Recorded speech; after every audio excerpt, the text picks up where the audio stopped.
Estrategias para el uso mínimo de medicamentos con alternativas en personas con Parkinson. Para comenzar tenemos que saber qué es el Parkinson. El Parkinson es la segunda enfermedad neurodegenerativa más frecuente después del Alzheimer. Para el artículo escogido para este proyecto, se estima que para 2030 su prevalencia se duplicará y afectará a unas 9 millones de personas en el mundo. Esta enfermedad es una enfermedad progresiva del sistema nervioso que afecta principalmente el movimiento. Los síntomas empiezan con un temblor apenas visible en una sola mano. Después de esto, los temblores son habituales, aunque la enfermedad también suele causar rigidez o disminución del movimiento. El Parkinson se produce cuando las células que generan dopamina, principales transmisores químicos del cerebro, que posibilita la comunicación entre neuronas, estas dejan de funcionar de manera prematura, dificultando la coordinación de los movimientos finos de los músculos. Es por eso el temblor en las manos. Si bien el síntoma más conocido refiere a los temblores, como acabo de mencionar, también puede afectar la capacidad de caminar, hablar, escribir e incluso de tragar, dificultando las tareas diarias y la rutina del paciente.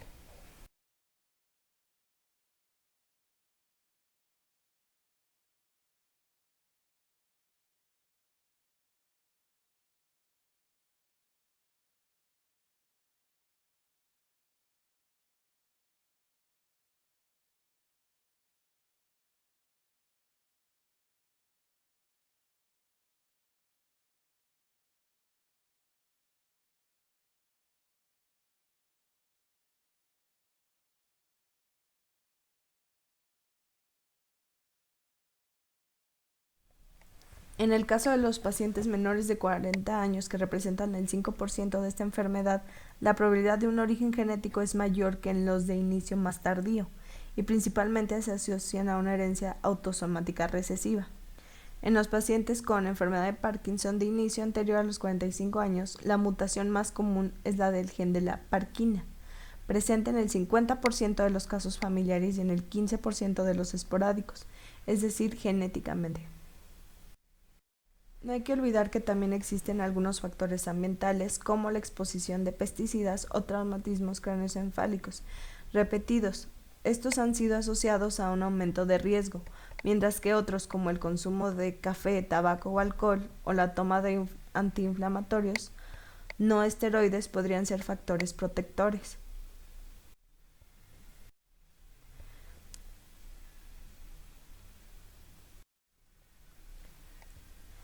Vamos a hablar de los síntomas motores y de los no motores. Para empezar, refiriéndonos a motores, se refiere a la consulta diagnóstico, que se da por los cambios de movilidad o los movimientos anormales que produce el deterioro neuronal, como lo vimos en las diapositivas anteriores. Pero algunos síntomas no motores pueden pasar inadvertidos o incluso aparecer muchísimo después del diagnóstico inicial. Algunos de estos síntomas pueden ser temblores, movimiento lento al que se le llama bradicinesia, rigidez muscular que puede ser muy dolorosa y además limitar el movimiento del paciente, alteración de la postura y el equilibrio, cambios en el habla y en la escritura y capacidad reducida para realizar movimientos inconscientes, como cosas tan banales como parpadear y sonreír. Los síntomas no motores son un poco más graves ya que estos no se ven a simple vista. Estos son los síntomas neuropsiquiátricos como la depresión, ansiedad y apatía, alucinaciones, deterioro cognitivo leve y demencia, ataques de pánico que pueden aparecer en episodios off, trastornos del sueño como la hipersomnia diurna excesiva, ataques de sueño, insomnio, síndrome de piernas inquietas y movimientos periódicos en las piernas, síntomas sensibles como el dolor, hiposmia, alteraciones visuales, o sea, visión borrosa, diplopia, alteración de la visión crónica. También se puede ver la fatiga, la disminución autonómica, urgencia y frecuencia urinaria, nicturia, disfunción sexual, hiperhidrosis e hipotensión ortostática. Otro de los síntomas son los gastrointestinales, que es la disfagia, el estreñimiento y la cialorrea. Como podemos ver aquí, estos solo son algunos de los medicamentos más comunes usados para el manejo de enfermedad de Parkinson. No agregué todos en la lista porque son muchísimos. Como lo vimos en las diapositivas anteriores, el Parkinson no nada más es temblar o mover las manos. Puede derivar a varios problemas. Es por eso que aquí tantos medicamentos o fármacos incluidos para un paciente con Parkinson. Aquí tenemos más medicamentos o fármacos. Por ejemplo, la amantadina sirve para el insomnio, como lo vimos.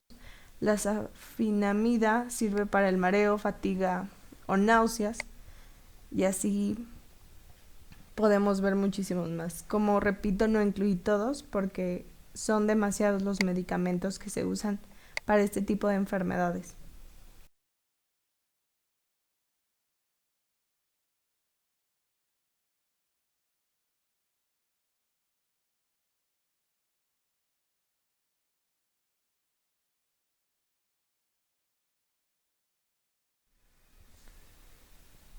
¿A qué es a lo que queremos llegar aquí?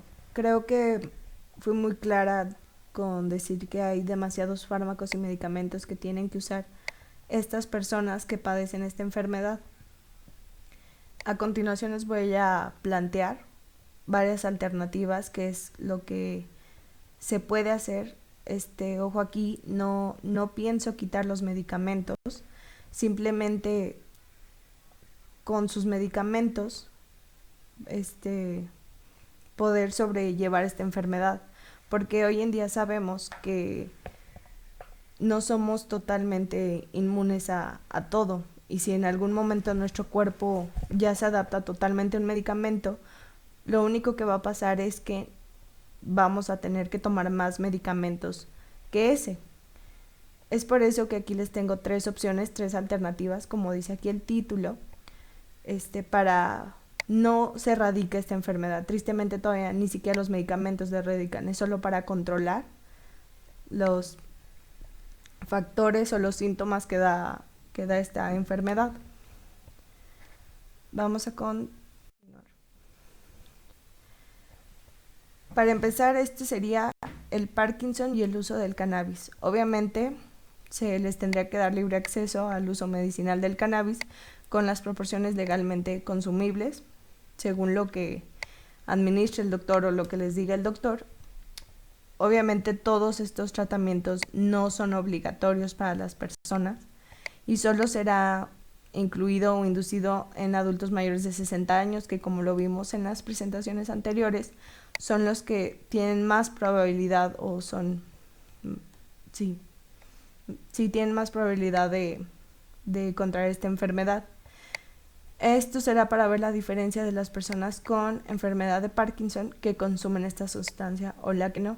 Obviamente se llevará a cabo un diagnóstico, una prueba de diferencias sobre las personas que sí consumen y las que no, como acabo de repetir. Repito que este tratamiento no es obligatorio, es totalmente para las personas que quieran probar algo más, no se les va a obligar a absolutamente a nadie. Otra de las cosas muy importantes aquí es ver en qué afecta la alimentación y la enfermedad. En el artículo, lo voy a mencionar más adelante, menciona que las proteínas de los alimentos es algo sumamente importante para esta enfermedad, ya que contrarresta varios de los síntomas.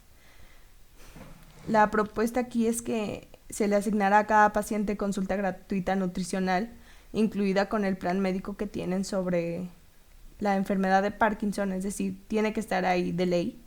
Esto es para mejorar y tener en cuenta la alimentación para esta enfermedad, como lo acabo de mencionar.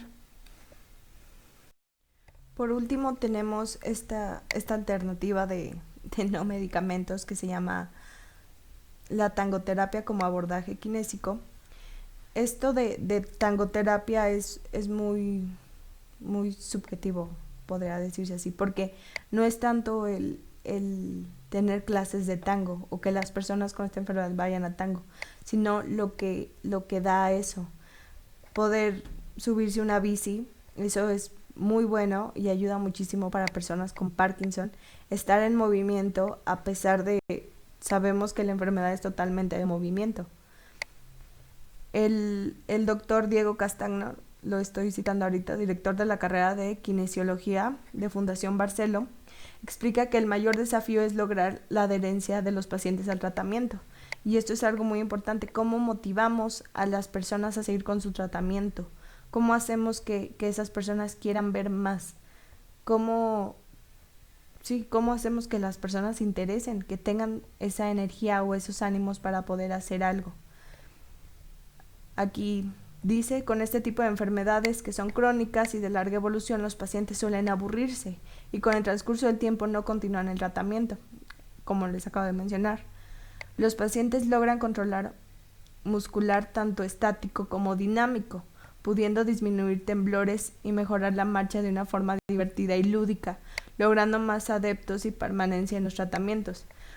Obviamente, si les gustan actividades como a los niños, los podías inscribir en taekwondo si al niño le gustaba taekwondo, en fútbol americano, en fútbol soccer, en clases de dibujo, porque es algo que le apasiona a él, que le interesa a él. Con eso él lo va a estar haciendo bien. Con el simple hecho de que a la persona le guste lo que está haciendo, lo va a hacer bien.